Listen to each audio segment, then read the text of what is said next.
कक्षा शिक्षण के लिए हम कुछ तकनीकियां अपनाएंगे जो मिशन प्रेरणा लक्ष्य के तहत बनाई गई हैं और उससे हम प्रभावी और रुचिकर बना सकते हैं। सबसे पहली शिक्षण तकनीकी है संसाधनों से पूर्ण कक्ष का वातावरण। वैसे तो हमारे सभी विद्यालयों में बाला पेंटिंग हो गई है, फिर भी हम लोगों ने पहले से भी अपने क्लासरूम को डेकोरेट करने के लिए विषय के अनुरूप और रोचक और आकर्षक बना सकते हैं, जिससे बच्चे जब कक्षा में प्रवेश करें तो उन्हें लगे कि आज हम किसी अच्छे से क्लास में आए हैं और हमें कुछ पढ़ाया जाएगा।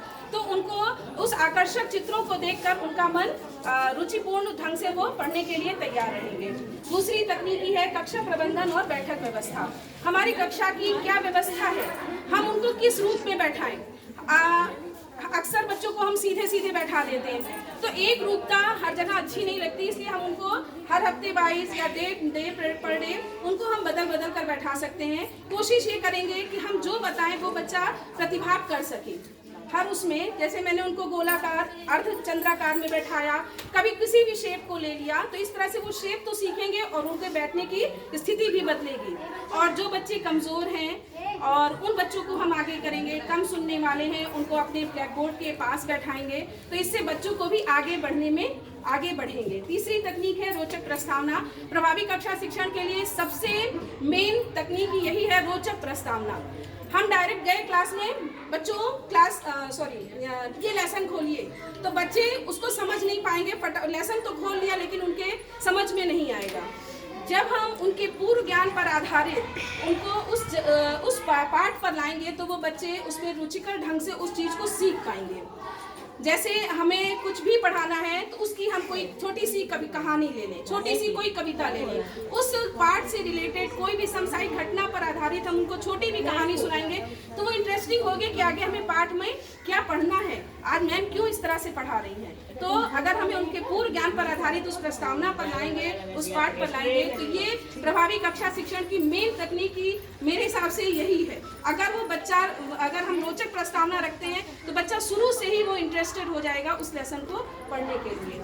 अगली तकनीक शिक्षण अधिगम सामग्री, सभी यूज करते हैं TLM का, और ऐसे TLM यूज करें जो हमारे उस पाठ को और रुचिकर बना दे। इसमें हमें ज्यादा नहीं बताना है, सभी हम लोग यूज करते हैं। शैक्षिक गतिविधि, नवाचार, रोचक खेलों और कहानी का उपयोग। शैक्षिक गतिविधि, जिस पाठ को या जिस प्रकरण को हमें पढ़ाना है उसके अकॉर्डिंग हम एक गतिविधि कराते हैं।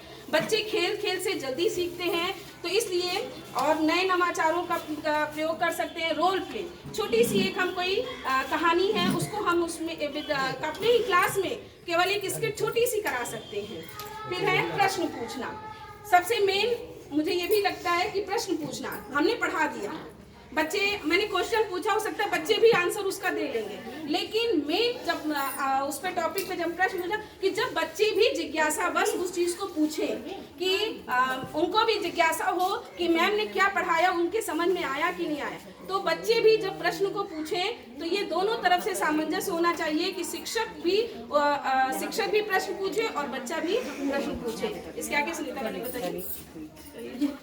तुम बताओ, फिर हम आगे बता रहे हैं ना, बोलो सीखने के लिए। जैसा मैम ने बताया कि शिक्षण तकनीकी हमारे जो कि 18 शिक्षण तकनीकी है हमारे आधारशिला ध्यानाकर्षण मॉड्यूल के तहत। ध्यानाकर्षण मॉड्यूल हमारा उन बच्चों के लिए है जो बच्चे शिक्षा में या अपनी क्लास में लोवेस्ट यानी वीक है पढ़ रहे हैं, उनके लिए इतनी तकनीकियाँ बताई गई। हालांकि हम लोग पहले से ही ये सारी चीज़ें अपनी कक्षाओं में करते आ रहे हैं, बस उसी चीज़ को नए तरीके से और 18 तकनीकी के रूप में हमारे गवर्नमेंट के द्वारा ये प्रेरणा लक्ष्य के तहत इसको शामिल कर दिया गया है। तो इसमें मैम ने बता दिया। इसके बाद सीखने के लिए बातचीत, हम अपनी कक्षा में जाते हैं तो कोई भी चीज़ हम डायरेक्ट बच्चों से पूछना नहीं करते हैं। सबसे पहले हम उनके इन्वायरमेंट से रिलेटेड जो भी चीज़ें होती हैं उनसे रूबरू होते हैं, उनसे पूछते हैं, उनसे क्वेश्चन उससे रिलेटेड करते हैं, ताकि जो हमारा बच्चा है, जो हमारा छात्र है, वो हमसे डरे नहीं, उसके अंदर जो भी चीज़ें हैं वो खुल के अपनी बात को रख सके हमारे समक्ष।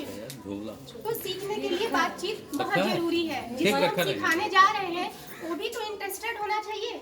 उसके बाद बच्चों के लिए कार्यपत्र, जो भी हमने पढ़ाया है, बच्चों को जो भी सिखाया है उससे रिलेटेड हमको एक एक शीट प्रोवाइड करनी चाहिए, छोटे छोटे क्वेश्चंस में या क्वेश्चंस या पहेलियों के द्वारा या और भी तरीके से बोर्ड पे लिख करके उसके तहत हम बच्चों मल्टीपल चॉइस क्वेश्चन भी दे सकते हैं। क्वेश्चन इस तरीके से हम बच्चों को दे करके और इंटरेस्टिंग बना सकते हैं। इसके बाद सभी को शामिल करना, इसमें ये नहीं कि जो बच्चे हमारे काफ़ी तेज है या जो आगे की रो में बैठे रहते हैं और बोलते यस मैम, कोई भी क्वेश्चन बोलो तो यस मैम हम बताएंगे, तो आप उनको भी देखिए। बट जो हमारी कक्षा में सबसे पीछे हैं बच्चे, जो हमेशा क्वेश्चन का आंसर नहीं रिप्लाई करते हैं, उनको भी शामिल किया जाए। इसके बाद आएंगे मैं संध्या मैम। संध्या मैम प्लीज आइए।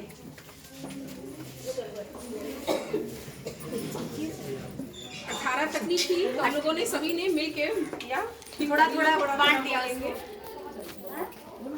इससे सारे शिक्षकों का इन्वॉल्वमेंट भी होता है। मेरा नाम संध्या रानी, PS चिचड़ी। समूह में जैसे छोटे छोटे समूह बनाकर 4-5 बच्चों को अलग अलग बैठाकर समूह में पढ़ाना चाहिए कि उससे जो बच्चे शांत रहते हैं उनको